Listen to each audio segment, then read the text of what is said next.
Hello, everybody. Welcome to the podcast. I'm here with Adam Winters. I'm Joe Gould. We're looking at Super Mario Brothers from 1993 and one of the more polarizing movies of, I guess the 90s, you could say, possibly all time. It may be one of the most unintentionally influential movies simply because I think it scared off so many video game adaptations. Not the legend, but it became the taboo. Don't be like the Super Mario Brothers movie. Well, I think we had the holy trinity of video game movies that really set the whole thing back 20 years between Super Mario Brothers, Double Dragon, and Street Fighter. I would argue nobody saw Double Dragon for the most part. So people sort of knew it was out there and that it was probably bad, but people did see Mario and Street Fighter for the most part. I did not.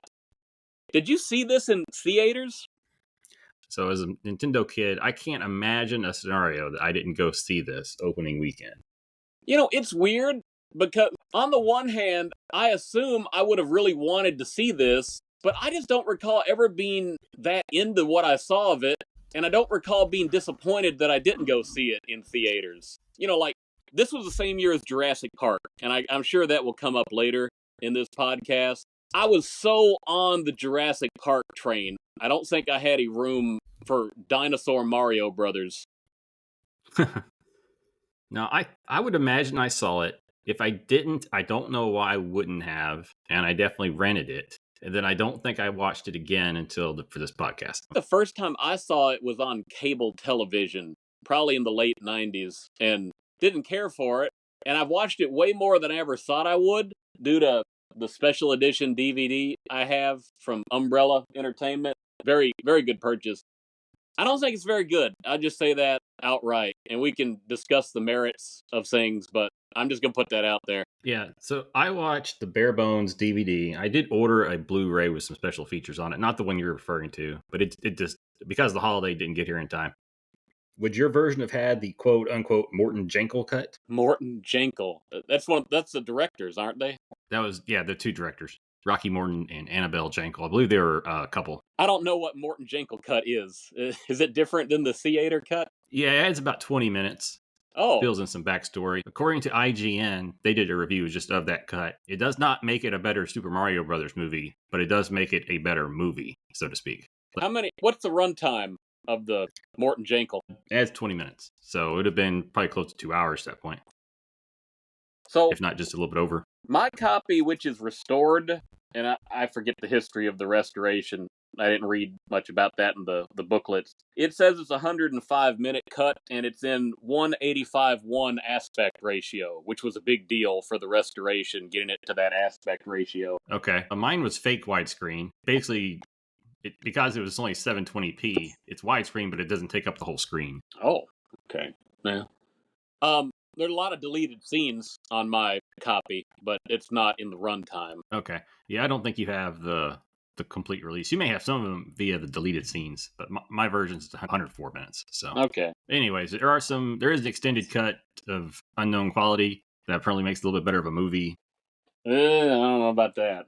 More of this is not what I'd recommend. Well, IGN makes it clear they're not speaking of it as representing Super Mario Brothers as much as just the pacing of the movie helps. Okay. And honestly, I think good versus bad is the wrong question for this movie. All right. I think this is a question regarding the disappointment of this movie and just how much it hurt its fans to watch. Oh my. It's very similar to the Godzilla movie by Sony. Maybe so.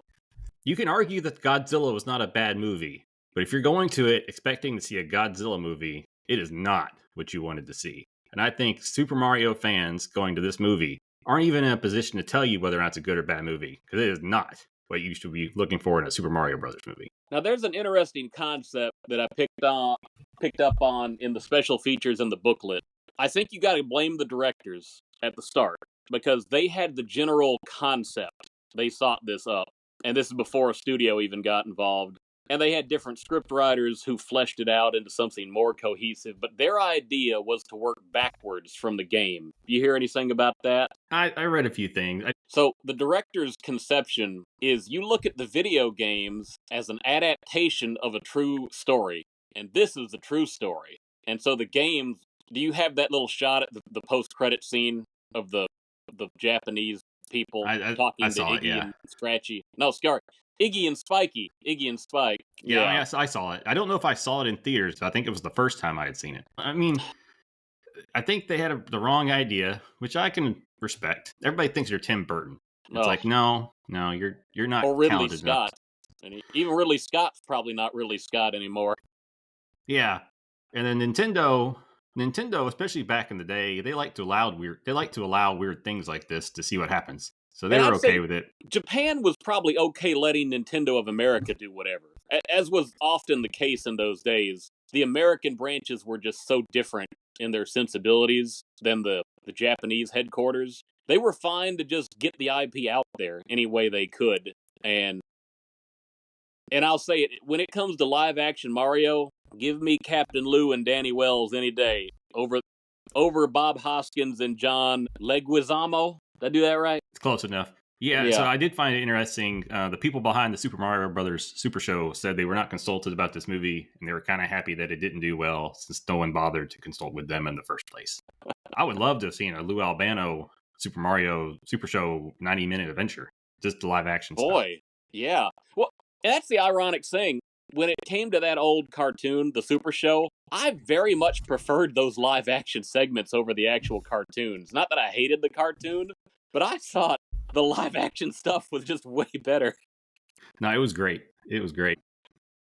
Yeah, and really, I think where this movie went wrong, beyond the fact that the directors didn't know what they were doing, was just like, how many versions of a script did this go through? I read a couple articles on it, and I couldn't keep track of it. So I got, in that DVD set I got, that Blu-ray set, there's a companion book just for the scripts, but I think it only includes 2, in addition to a very extensive interview with one of the final script writers. So what I have is a copy of the Parker Bennett and Terry Runt. This is called Revised First Draft, February 19, 1992. Remember, these guys came in after other people had they'd taken some tries at a script, and this was ultimately the script that got favored. So Bennett and Runt. And then there's a revised script in here from March 25, 1992 by Dick Clement and Ian La Frenace. I don't know those guys, but so there's at least 2 scripts in here. But as I understand it, everything was just sort of in flux on the set. And it was just kind of the director saying, okay, we're going with this. And you might have had 1 or 2 of the writers on set to just sort of redo stuff. But stuff was just changing very quickly on this production. Yeah.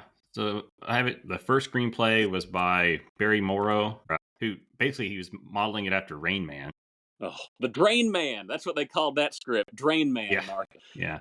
And then we had Jim Genuine and Thomas Parker brought in to do a more traditional approach, more like a fantasy film? Wizard of Oz? Well, a nicer tone, but yeah. And then they didn't like that. Something was too medieval. And then they brought in Jaffe. Somebody whose last name is Jaffe met with Morton and Jankel, and he was more of a Tim Burton style. And then so at that point, it's kind of like a Die Hard Mad Max blend. At some point, they got the concept of the parallel dinosaur universe. Yeah. Dinosaurs were huge in the mid-90s for some reason. They just were everywhere all of a sudden in movies. Yeah, so then those screenwriters were aiming more towards Ghostbusters. I mean, you got all these different visions, and you got this weird mesh at the end that just doesn't really resemble any of it. No. And then Bennett and Runte, whatever, they got dismissed because they were too comedic. And then you had a British team come in, Clement and Frenace, who wanted more adult and feminist tone. I think that's when, so Daisy and Lena's roles got expanded there. And you had also Bertha. That's where she came into the script. And I guess that's when they signed Bob Hoskins and some of the other big name people. But then basically the script got changed right before they got to set, and no one even knew about it. Like, they kept it hidden. I think that the distributors were probably behind that. I think they brought back Parker and Runt because they really liked the little poster concept they drew up. That was how they got the gig again after being dismissed. Yeah, and my understanding is they didn't get an invitation. They just drove over there, and they were instantly rehired. So they're real good planning. Yeah. Hoskins hated the script at least the changed script. Luigi didn't like it much better, and they basically drank all day. Mario and Luigi were just heavy drinkers during the casting or during the filming of this movie. Hoskins got injured on the set. Did you hear about that? They got drunk and then had to drive a car, and I guess he took off too fast, and the doors closed on his hand. I guess it was like a slide door of some sort. So he had to wear a cast, but he would take it off for every shot that he needed to have it off for. And he would sometimes just sort of put his hand off screen a little bit because it was swollen up. Yeah. And then Dennis Hopper, who played President Koopa, Not apparently King Koopa. his kid watched the movie. I guess his kid was a Mario fan, and he said, "Dad, you're a good actor. Why did you do this?" And he said, "Oh, is this the kind of movie that puts shoes on your feet?" And the kid said, "I don't know if I needed shoes that bad." Woo! Yeah, this film. This was not one of those projects where everyone, who worked on it, it was a labor of love. I think they felt like they were in hell on this movie. And yet, there are some people that are just into this and respect it for being a cult classic or something. And I can respect the variety of production. There are certain things about this that have high quality production value, but I just don't see this as commendable. I could probably make a list of 10 small changes that, if they did, would make this much more palatable for Super Mario fans. There's just so many changes that are made in this movie for absolutely no reason. Man. I mean, starting off, we don't have King Koopa. We have President Koopa. And we'll say, it's completely fair they didn't call him Bowser. I mean, the way he was marketed in America in the 90s was King Koopa. Or, Bowser, King of the Koopas, or whatever. Yeah. No, that doesn't bother me, but he's this political figure over this Dinotopia. Dinohattan. Yeah. You have, instead of Peach or Princess Toadstool, you have Daisy, which seems pretty random. I don't understand why they did that. I don't think the production people knew that was two separate characters. I thought they just thought in some games she was called Daisy, in others she was called Toadstool, and they liked the name Daisy better than Toadstool. And they didn't know a thing about Peach as being an option, so there you go. Let's use Daisy. And then I feel like this is like a miss, an easy win. You have Daniela as Mario's girlfriend. Not Pauline. Why is it not Pauline? She even looks like her. Yes, I know. She's a dead ringer for a Pauline. In fact, that name would probably suit her better, I think. Yeah. Hey, Paula, instead of Daniela. Now, Pauline sounds very much more prostitute-ish, and that's what she's going for in this movie. She isn't, but she dresses that way. Well, all the ladies who get abducted, except for Daisy, Daisy has this hiker girl look, and every other one of these women, you're like, what line of work are they in? Now, Daisy's like the Rose Art version of Laura Croft. Well, she hadn't been invented yet, or rendered, as the case may be. I agree, but that's how she comes across now. She's like this hiker with, Kmart clothes. She looks like Laura Dern in Jurassic Park. She's got that color look to her. Yeah, you're right. We have no real costumes until the last 10 minutes. Every movie that has to do some setting it in real life, make it believable, origin story, they can never give us the iconic costumes until the last 15 minutes of the movie. Well, and my understanding is they were forced to. Like, the directors did not want to use the costumes at all. No. It's Mario and Luigi. I know. It's what they are. Is it so unbelievable that they'd be plumbers who just happen to walk around in overalls, and on the day they go on the adventure, they're wearing red and green with some caps? What I noticed was every time they show Mario, he's wearing something green. It's like, dude, he's got the green sweater. I think he had a green shirt. Luigi's got the rainbow belt. I don't know what's up with that. Well, no, they're suspenders, aren't they? Or is it a belt? I think it is his belt. But anyways, yeah, no costumes. Not even like the equivalent of the black leather X-Men suit. Like, not even something close. What do you think about those polyester suits later in the movie? Mario's in yellow and Luigi's in red. Another opportunity to have them in green and red, and for absolutely no reason not use it. For Mario, if he'd have worn red, it would have clashed with Big Bertha, who's wearing red, because she's based on the giant fish from Super Mario 3. Well, make her a different color. But then she wouldn't be Big Bertha. Well, I mean, whatever. Maybe she could be Boom Boom. Maybe she could wear yellow, and she could have been a better Boom Boom than a. Don't you think you should have named her Boom Boom instead of Big Bertha? I think they should have named her after the Big Rock, because that's kind of what they imply with the shoes, anyways. Like the smashing shoes. Yeah. Well, yeah, she's the first one to use those gravity boots to jump around like a thwomp. Oh, it's perfect. Yeah, I mean, she looks like a thwomp. She wants to thwomp Mario. That's what she wants to do. Next thing, or fungi instead of mushrooms. Proper. Yeah. We get these stinky little mushrooms that blow up to be Captain America's shield instead of having I don't know, no power-ups, basically. Trust the fungus.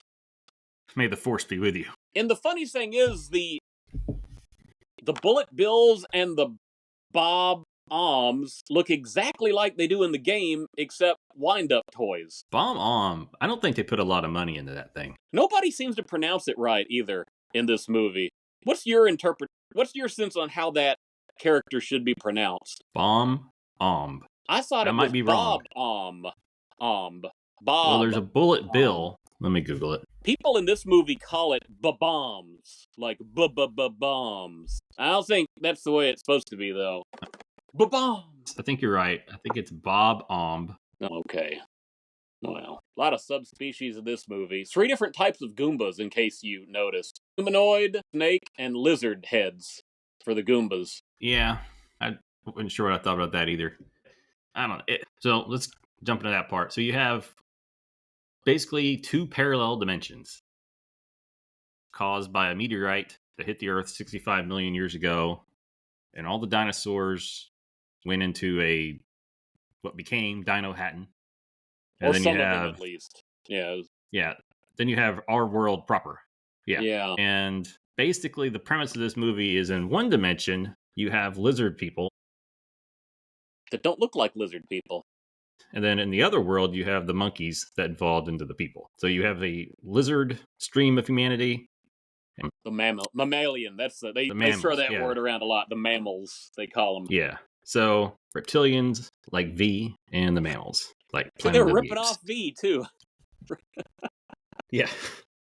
You couldn't figure out what kind of movie they wanted. So I will say, if you're wanting to make a twist on proper Mario lore and do something a little bit different with the Mushroom Kingdom, that doesn't really offend me as much as it probably should. I can roll with that to some degree. There's no Mushroom Kingdom in this movie. The fun guy from where they de-evolved. I know, I hear you. Yeah, But in 1993, I don't know that you're going to get a good-looking Mushroom Kingdom for the budget that they have. So, if you're I'm saying, if you're wanting to do something a little different and have the idea of a Dinohattan type place run by the King Koopa. How long has Koopa actually been running Dinohattan? Because Princess Daisy looks to be about, I don't know, 18 at best, and when she was dropped off. So how long ago did Koopa take over? Since it's really just one city on the whole parallel world, it's not like there's warring kingdoms. How long has he been in charge? And what did it look like when he wasn't in charge? My understanding is that, and I got some of this from reading online, and they're making sense of it. So in the intro scene, when Daisy's mother is planting the daisy egg at the church, that's about the time that Koopa turned against her father and turned him, or de-evolved him into the fungi. And then her mother was killed in the mission. So I think he'd been probably in charge for about 30 years. Well, she's not 30 years old, though, right? That's the thing. Daisy's not anywhere close to 30. So, I think she's supposed to be. No, she's a college student. You can go back to college. She works at the college. She's not a student. Okay. That's my understanding. Maybe I'm wrong on that. She digs for the college. All right. Well, even if it's 20 to 30, we'll put it that way. But my understanding is it kind of sounds like Koopa built Dinohattan. Versus whatever it was before that. Yeah, which would have been surrounded by the giant desert that takes, definitely not 7 kingdoms in this world. Or 8, what are you going to call it? Yeah, what a waste. And, Koopa complains about that because he says there's not enough water and resources, but somehow in his 20 to 30 year reign, all this dried up, whereas it had been sustainable for millions of years prior to that. Whatever. Yeah.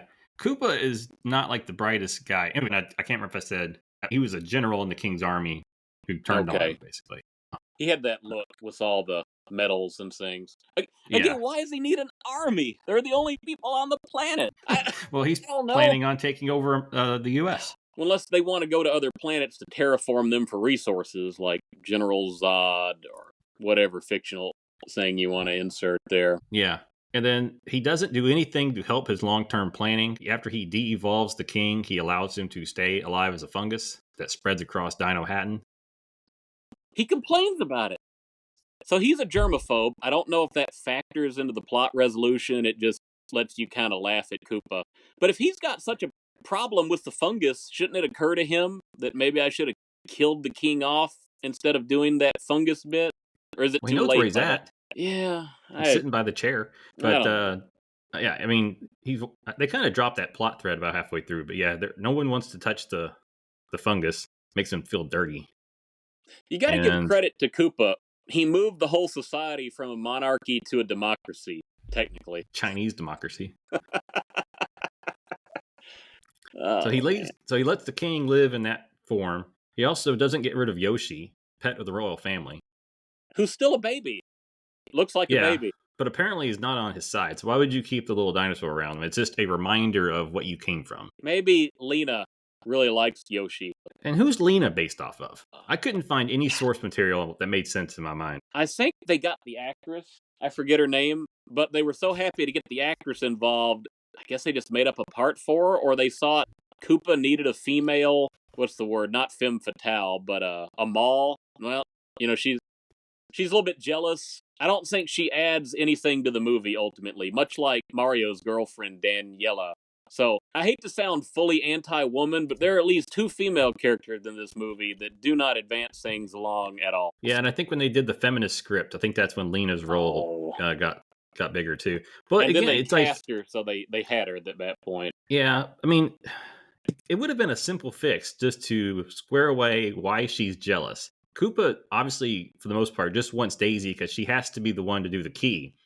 And maybe he hasn't verbalized this to Lena that she would die if she tried to do it, which is what happens. But She thinks anything Daisy can do, she can do it as well. yeah, Because she wants King Koopa. or at least wants him to recognize her as a partner. The earlier drafts were going to be a lot more suggestive until Disney got involved with Hollywood, and then they cut some of the double entendre out of the movie. Yeah. One character, which I think I shouldn't like to change, but I kind of do just because of how much I dislike the original character, is Toad. Man, you hating on Toad. Toad is a useless little critter. Oh, come on. He's the best one in Super Mario Bros. 2 USA, and I like to speedrun him in Super Mario 3D World. Princesses. She can hover jump. And Luigi can jump real high. They're the best for beginners. Toad is who you want to go in a fight with, because that boy picks up those things real quick, and he can throw them real quick, and he doesn't lose any speed when he's running.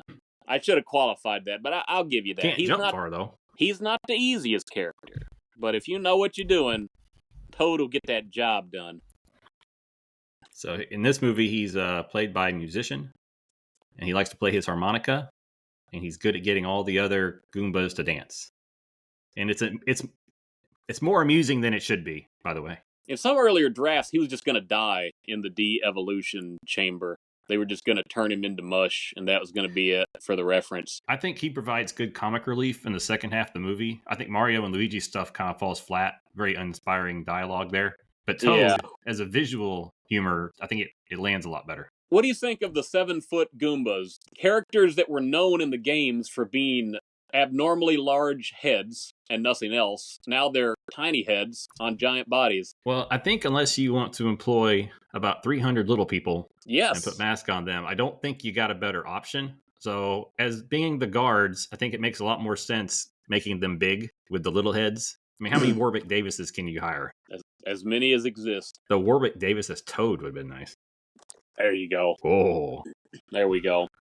Now we're talking. No, I think for 1993, I don't know that they could have pulled that off with small versions of the Goombas. So I can live with that. I hate the fact that they take the concept of a Koopa, which is sort of a dragon or a turtle type of creature, and they just turn everything into dinosaurs. They just simplify it to the point where it's not that interesting anymore. No, they basically make him a relative to Yoshi. Right. And so why is there still a Yoshi if all these dino people have evolved into humanoids? No, I'm with you on that. It's like Goofy and Pluto, I guess. Like, if you want to get away from lots of prosthetics or CGI and say we don't think we can pull off Koopa proper, so we need to make him humanoidish. I can understand why you would go that route in 1993. But it makes no sense why they go this particular route. Then they have rats, which are called Allosaurus rats. I don't know if you spotted those. They were around the city. Whenever I was looking at it, it just seemed like cannibalism. Yeah. The lizard people eating the little lizards. It's like... So That's I dark, man. gathered from the special features, the art department on this movie just went bananas on the concepts. And it puts things way over budget, but man, they just were out there on their imagination. So they had all these concepts, and in a lot of cases, this is sort of the golden age of practical effects, just before Jurassic Park really changed everything with CGI. But the Yoshi machine is really cutting edge. There's really no strings or wires. He's completely independent and can move. I mean, not independent. Somebody's controlling him, but there's nothing holding No, him. No strings on Pinocchio. I thought Yoshi was almost great. I think the problem with Yoshi is he looked very dry and plasticky. He did that. I think if they had put some kind of eyeball movement. Well, no, I mean the skin. Like give him a little okay. sliminess. Like, Yeah, sure. I think the texture would have looked a lot better on film. Yeah. It's not like we got dinosaurs walking around where we can compare, So, but no, I like Yoshi for the most part. Like I said, he's a little. I mean, I don't know if he ages great, but impressive for what they did. Yeah. I liked how he was sucking on Lena's foot. They gave him the tongue, didn't they? They did give him a long tongue. They didn't bother giving him teeth. He looks like he's sucking on a big toe. Does Nintendo Yoshi have teeth? I've never really thought about that. I've never seen them, now that I can think about it. Let's see here. Does Yoshi have teeth? Maybe. Yes, he does. Whoa, really? He makes certain facial expressions. Like I got one where he's trying to jump, and he's got his feet waving and his arms waving, and he's sweating, and he's clenching his teeth. Oh, okay. That's concept art. I don't know if he actually has them in the game, but it's weird because he never chews anything. He just swallows, like Kirby, almost. Yoshi's probably the best reimagining of something for the movie. He kind of looks the part. If he had a saddle and someone had rode him, it'd been fun. So what do you think about Koopa having cousins, Iggy and Spike? Well, Iggy Koopa is a game character, and Spike is a game character, but I don't think they were being that intentional when they put him in this movie. No, I kind of wish they just renamed them, because they come across as, I think as you mentioned, like more of an itchy, scratchy, Beavis and Butthead kind of pair. I think apparently they ad-libbed all their lines because the dialogue was that bad. One of those guys was dating Michelle Pfeiffer at the time. Can you believe that? I think Iggy. I think his name was Fisher. Fisher Stevens or something? I don't know. Fisher Stevens was Iggy. Richard Edson was Spike. And I don't think I recognized Richard at all. But Fisher Stevens, I did remember him. And I guess he was in Short Circuit 2. Oh. Yeah, he looks familiar. Okay. Not in any particular role that I cared about, but he did look familiar. So visually, I was trying to decide, like, how would I describe this movie? And it's kind of like The Crow meets Escape from New York. It's very not Mario-esque. They filmed in the same place, right? The Crow and this movie, and also the Ninja Turtles 1990 movie in the... Oh, I don't know. They were in North Carolina, is all I know. Wilmington, North Carolina, abandoned cement factory, the Ideal Cement Company. And apparently it was real hot, and there were several accidents on set. It was a 5-story building, popular for filming. They were going to film James Cameron's Spider-Man after this movie was done, and then if this movie made enough money, they would have potentially come back for a Mario sequel in the same place after Cameron finished Spider-Man. Huh, that's interesting. Yeah, it's interesting. It's all about the warp pipes not taken. Yeah, I think one crossover that could have worked with this movie is, I think you really could have made a Super Mario Brothers meets the Teenage Mutant Ninja Turtles. Oh gosh, visually it kind of would have worked though. Not the third one, but like the first movie. That came out the same year in March, so I really was excited about the third Turtles movie, and I enjoyed it. I saw that in theaters, and this one came out in May of '93, about a week or two before Jurassic Park came out. Yeah. So what do you think about? I'm gonna take this at face value that it's true. Apparently, the studio considered Tom Hanks for the role of Luigi, but he had a few box office failures in a row, and it dropped him from consideration. Can you imagine Bob Hoskins and Tom Hanks as brothers? Huh. Yeah. I think I would have liked Tom Hanks more as a Luigi candidate than Leguizamo. I don't think he's awful for the part he was given. I just think he's an odd choice. I've always thought he's an odd choice for Luigi. You never look at that guy and think, there he is. Mario's slightly younger, but more timid brother. Bob Hoskins, he looks the part for the most part. But physically, what's he really going to do that resembles jumping? You don't think of Hoskins and jumping. No. following with style would probably be what he does more. But maybe John, they decided, could pull off some of the more physical feats, which I guess they do use him for. I think Tom Hanks could have been fun for that role. Probably would have made the movie instantaneously 10% better, at least. Yeah, I give you that. Because really, this is a Luigi movie more than a Mario movie. And I don't know how intentional it was, but when you pick Daisy, Luigi and Daisy, they get paired off, not seriously, but they're sort of the doubles partners on tennis. And if you have Mario and Peach or Pauline, so they kind of made that work, pairing Luigi and Daisy. I'm not, when I say that, I'm not complaining that it's more Luigi based, or his character arc, so to speak. But it is odd, as even to this day, those tend not to do well. He's not a very good plumber in this movie, Luigi. He sort of doesn't have any interest in it. He just does it because that's Mario's family business. Yeah, I mean, you could argue he's not a plumber. He's the apprentice who gives him the tools. Yeah, I think he even says that at one point in the film, too. Yeah. So, what about, what'd you think of the church scene where the egg hatches and you have the immaculate hatch? So, is Daisy a mammal or not? Is she a platypus woman? I think she's a lizard. Why is that never made more clear? Because when Iggy and Scratchy, Spiky and Iggy, they're scouting out women to capture to take back with, and they can't tell mammal women apart.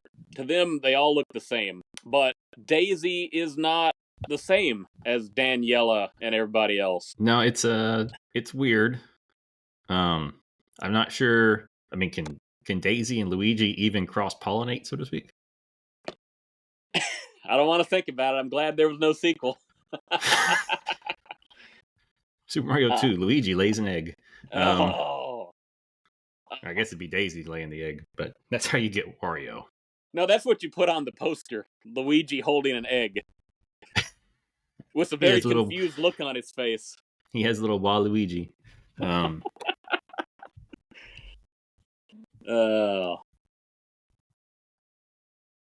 So are there any scenes in this movie that you like? I like the stuff in Brooklyn, for the most part, where they're going to the competing plumbing business with Scapelli and all that. Now, once they get to Dinohattan, I like the inside look of Koopa's fortress, which I guess is the semi-World Trade Center, 1 and 2 tower. Did you notice how the blocks are very similar to the mini fortress? I did, yeah. I like that. I'm surprised they did it. I would have liked checkered board floors, a whole lot of those, because I like checkerboard floors and I like that little block stone pattern. Okay, I like a certain gag that the resolution got cut out of the movie, the final cut, but the setup is still there. King Koopa, in the climax of the movie, ordering himself a pizza for delivery. Which never gets delivered. It does in the deleted scenes. So again, why do you cut the resolution, which is sort of a funny, oh, he finally got his pizza, but he can't eat it. Irony. But you keep the setup in there. Why do you do that? No, it makes no sense. I can't imagine that the conclusion was very long, by the way. No, it's not.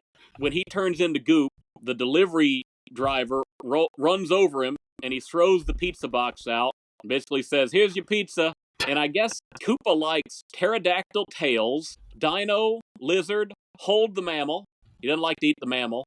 And make it spicy, I think is what his request. Sounds okay to me. Dinosaur, lizard, pterodactyl tail, no mammal. Cannibal. It's spicy, though. Yeah, cannibal. I wouldn't mind giving it a try. He's a cannibal. Yeah, he is. So, I sort of like that. Shockingly, I don't care much for the big reveal when Koopa goes full feral dinosaur mode in his little clown car, which is not a clown car. I feel like you built that. Is that what that's supposed to be? I don't know. As much as this movie seems to love Super Mario World for the dino theme, it is a bit of a coincidence. But they had a practical Koopa dino model, and they quickly shift him into a bad CGI model simply to disintegrate him. So none of that escalates the scene. It's just the flash in the pot before the resolve. No, I was very disappointed with the transformation. He did not look like a T-Rex. Did have a little Reptar look going there. But, yeah, I could have done without that. This go straight to Ooze.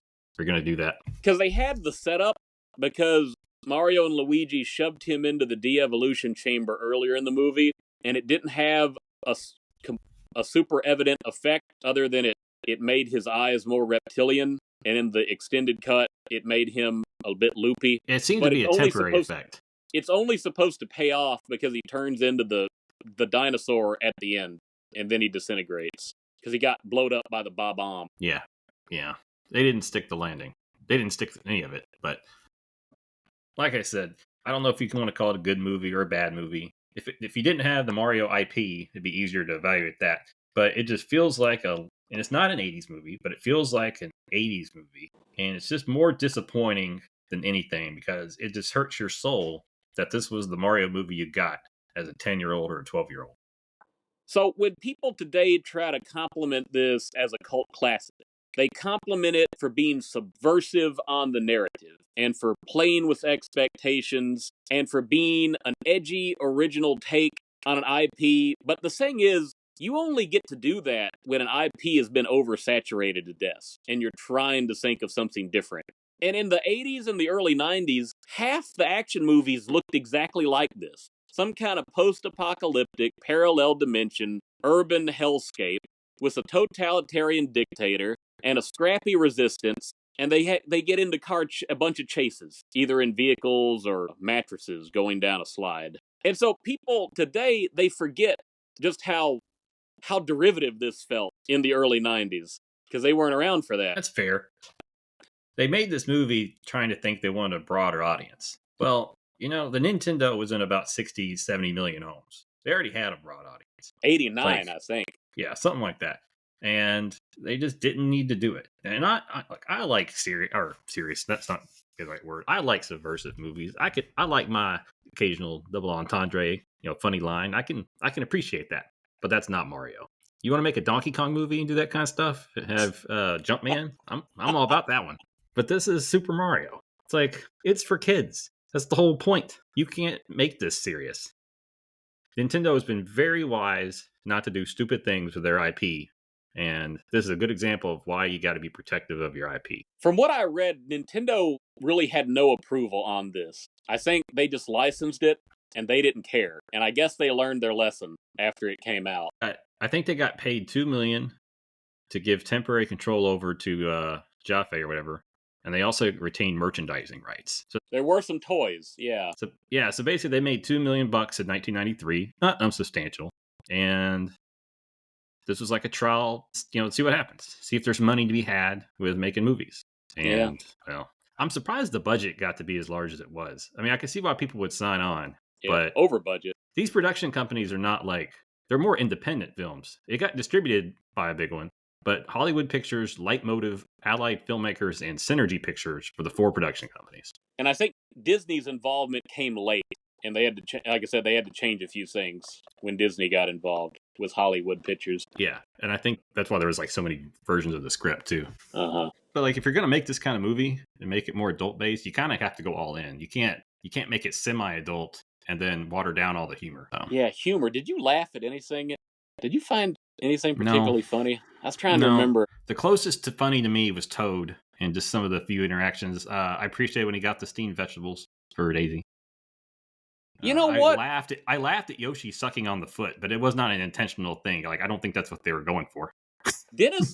I felt like Dennis Hopper was trying on this movie to make this more memorable than it should be. I sort of like that line he gives when he's in his mud bath. He loves mud. It's clean and dirty at the same time. Oh, that was good. I laughed at that. That's not too bad. It's like the opposite of Star Wars Attack of the Clones and Anakin on sand. It gets everywhere. I hate it. One thing I appreciate about that scene, too, is I was trying to figure out if he was playing with mud or fake skin, and that gave some clarity as to that. Yeah.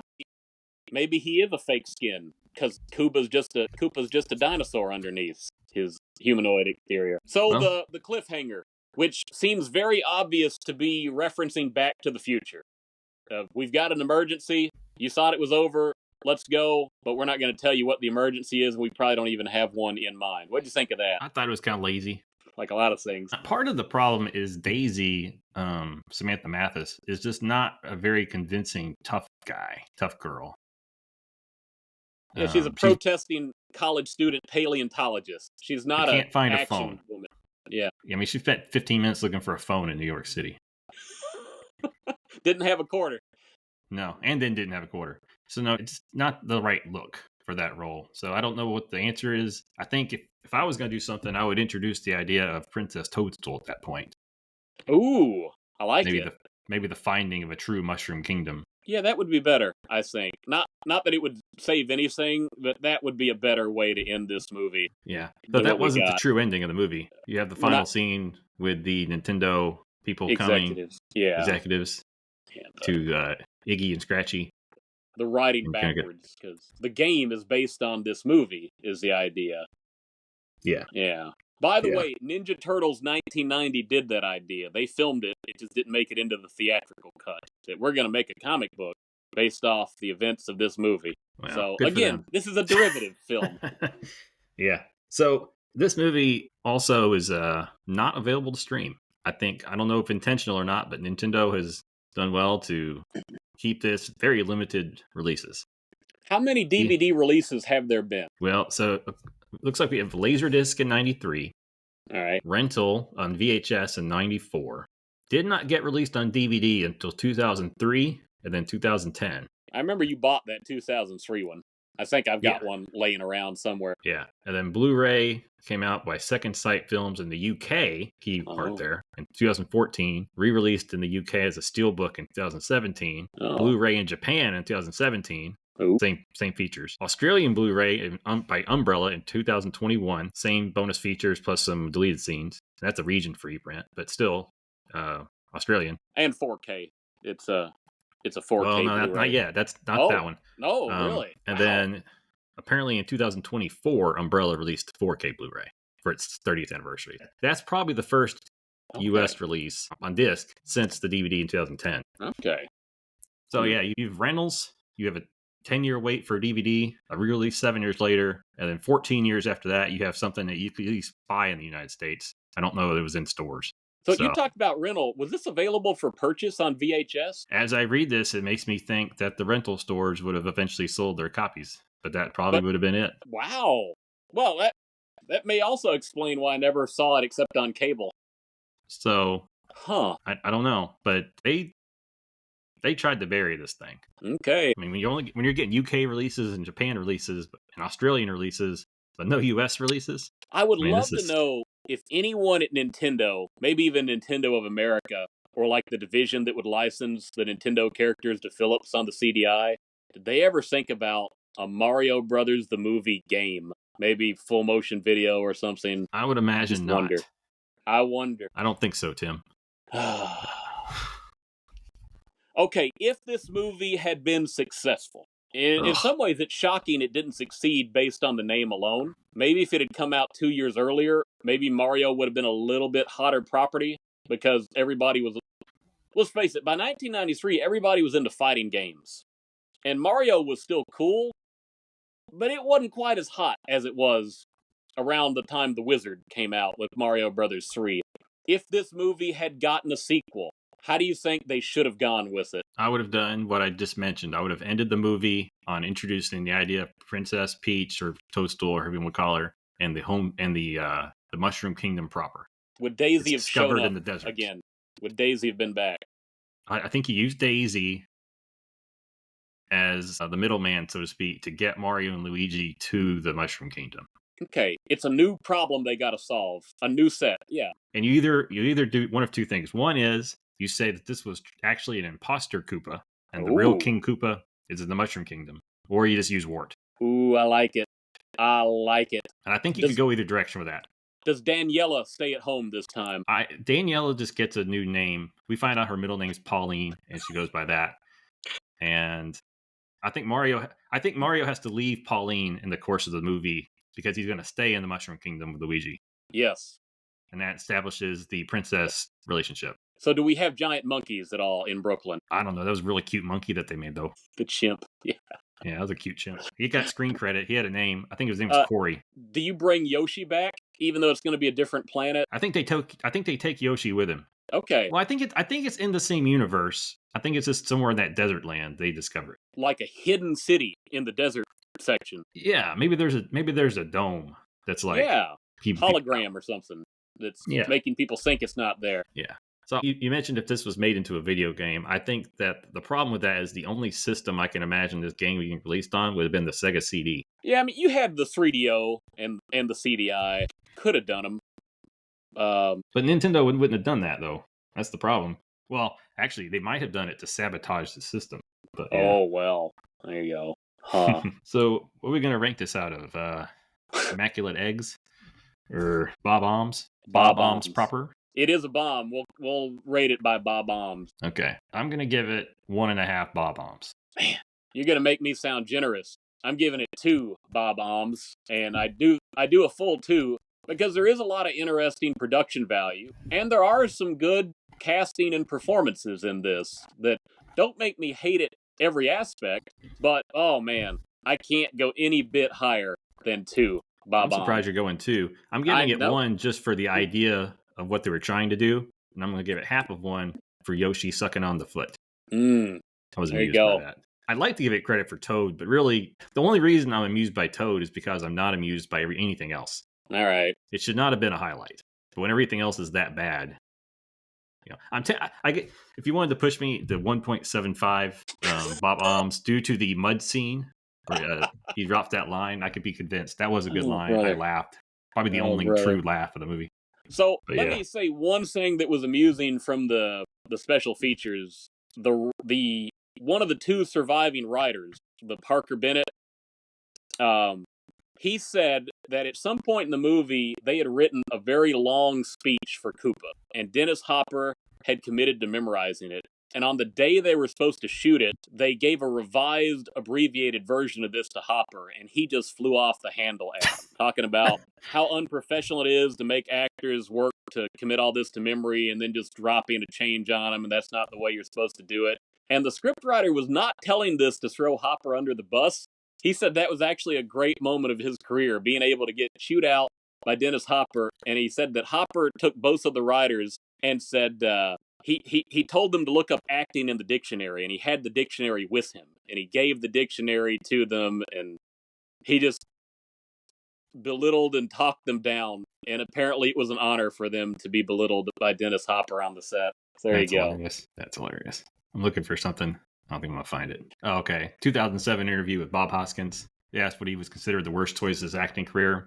He responded, Super Mario Brothers. It was an effing nightmare. The whole experience was a nightmare. They had a husband and wife team directing whose arrogance had been mistaken for talent. After so many weeks, their own agent told them to get off the set. Effing nightmare. Effing idiots. We talked about the injuries. When a couple of the stuntmen jump into the garbage truck, one or both of them hit the back, and they had to call the paramedics and all onto the set. And there was another injury when the electrocution, wasn't there? I don't know about that. When the flying mattress hit the ground, it sort of toppled over and injured the stunt performers. I hadn't heard about the electrocution though. Okay, yeah, I think I read about it somewhere. Oh, one other interesting thing. I guess in 2013 they made a fan fiction webcomic sequel. Oh, I remember Parker that. Bennett was involved on it. I never read it. But apparently, it picks up with Mario and Luigi returning to Dinohattan to aid Disney in defeating mad scientist Wart. Mad scientist, of course. Which I guess you could work Wart into that world.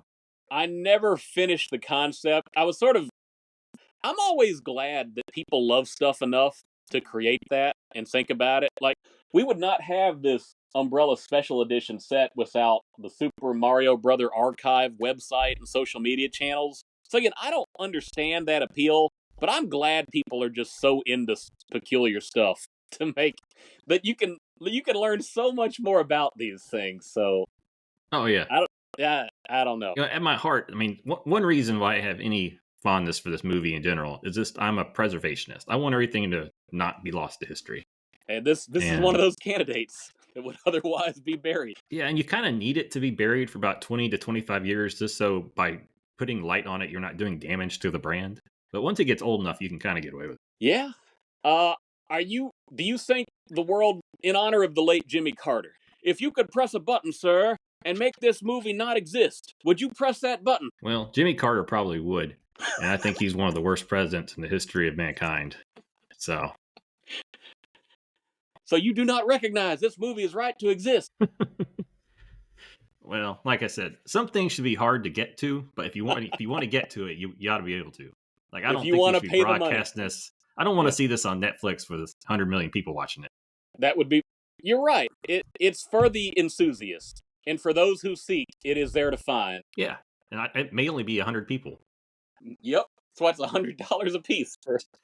This is a good movie too. This is a movie that you should have to study if you're going to take an iconic IP and go do something different with it.